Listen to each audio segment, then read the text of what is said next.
तो दोस्तों आज हो गई है 15 मई और जो बड़ी खबरें हैं, मुख्य समाचार हैं, एक एक करके चलेंगे। तमाम बेहद बड़ी अपडेट्स आप तक आगे इसी वीडियो के माध्यम से पहुंचाएंगे, इसलिए लगातार हमारे साथ आगे इसी वीडियो में बने रहिएगा। तो वहीं दोस्तों, खबरों की तरफ चलने से पहले आप लोगों से छोटा सा निवेदन है कि अगर आप लोग भी खुल करके देश भर में नफरत फैला रही गोदी मीडिया का बहिष्कार करते हैं, विरोध करते हैं, तो अब इस वीडियो को लाइक कीजिएगा, चैनल को फ्री में सब्सक्राइब करके बेल के आइकन को जरूर दबाइएगा दोस्तों, और कमेंट बॉक्स में कमेंट कीजिएगा जय हिंद जय भारत। दरअसल दोस्तों, पहली बड़ी खबर आप लोगों को बताते चलें।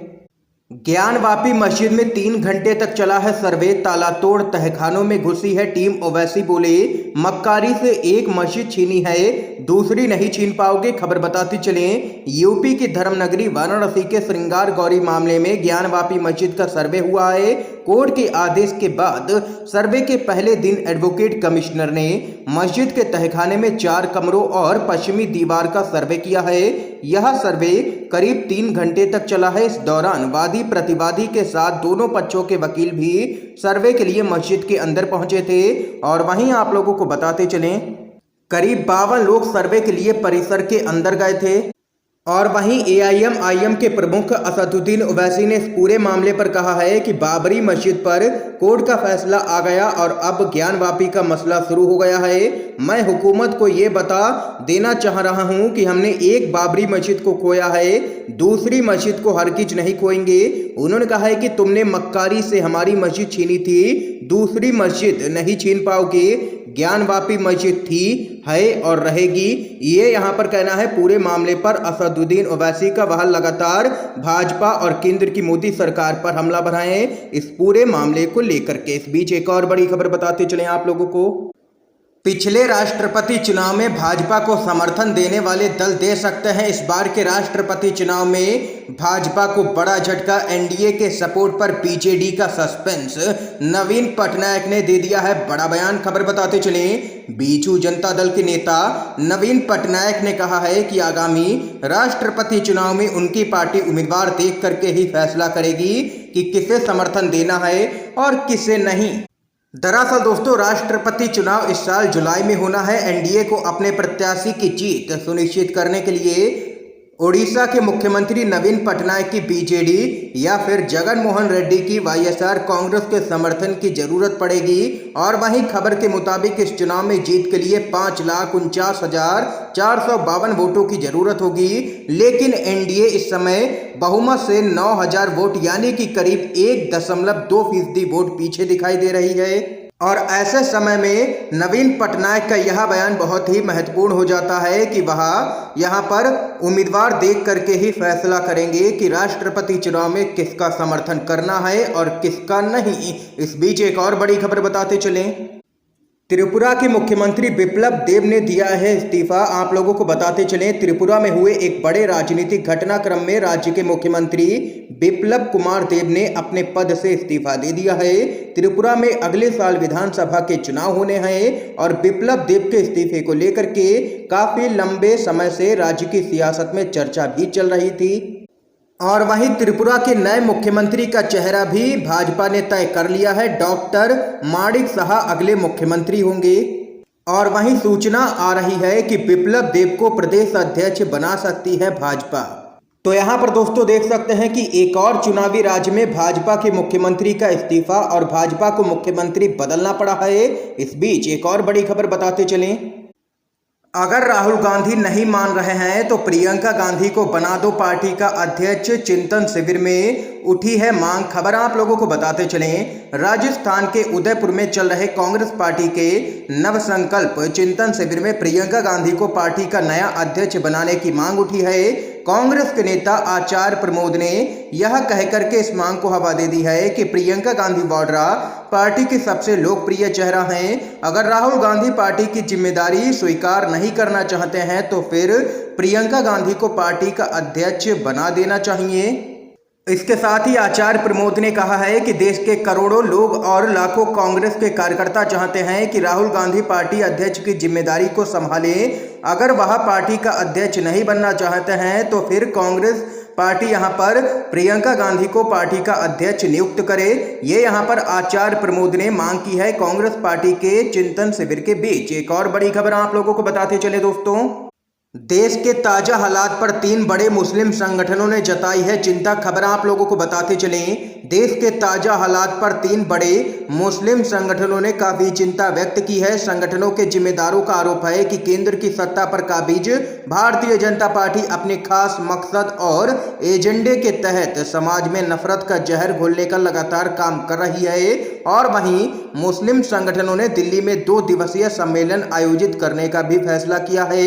20 और 21 मई को इंडिया इस्लामिक कल्चर सेंटर में आयोजित होने वाले सम्मेलन में देश के कई और भी बड़े संगठन शामिल हो रहे हैं। संगठनों का कहना है कि सम्मेलन में देश के ताजा हालात पर चर्चा कर आगे की रणनीति बनाने का काम किया जाएगा, क्योंकि लगातार भाजपा की तरफ से हिंदू और मुस्लिम की राजनीति की जा रही है, लोगों के बीच में खाई पैदा की जा रही है और नफरत फैलाई जा रही है देश भर में, जिसको लेकर के मुस्लिम संगठनों ने यहां पर चिंता व्यक्त की है।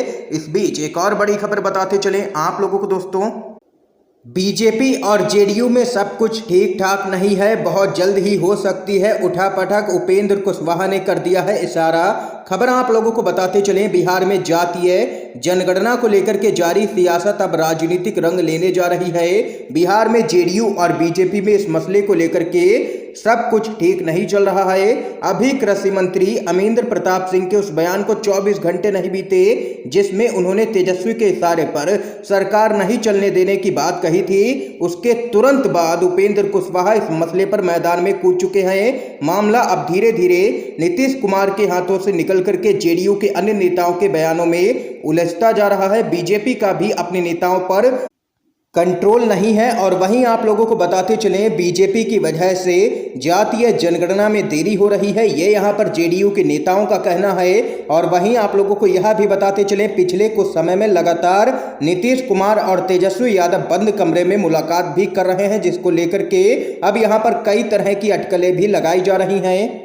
और अटकलें तो यहाँ तक लगाई जा रही हैं कि जल्द ही राज्य के अंदर बड़े स्तर पर उठापटक देखने को मिल सकती है और यहाँ पर जेडीयू और आरजेडी मिलकर के सरकार भी बना सकती है। ये यहाँ पर खबर सामने निकल के आ रही है, जो कि भाजपा के लिए एक तगड़ा झटका हो सकता है और नीतीश कुमार एक बार फिर से पाला बदलते हुए नजर आ सकते हैं। इसके साथ ही एक और बड़ी खबर आ रही है, बताते चलें, जीएसटी, महंगाई, गेहूं निर्यात पर प्रतिबंध, ज्ञानवापी सर्वे, तमाम मुद्दों को लेकर के कांग्रेस के नेता पी चिदम्बरम ने घेरा है मोदी सरकार को। खबर बताते चलें, कांग्रेस के नव संकल्प शिविर का दूसरा दिन भी समाप्त हो चुका है। और वहीं आप लोगों को बताते चलें, कांग्रेस ने देश की अर्थव्यवस्था, महंगाई, बेरोजगारी इत्यादि मुद्दों पर एक प्रेस कॉन्फ्रेंस की है। वरिष्ठ कांग्रेसी नेता पी चिदम्बरम ने इस प्रेस कॉन्फ्रेंस को संबोधित करते हुए केंद्र की नरेंद्र मोदी सरकार पर आर्थिक पॉलिसी को लेकर के निशाना साधा है।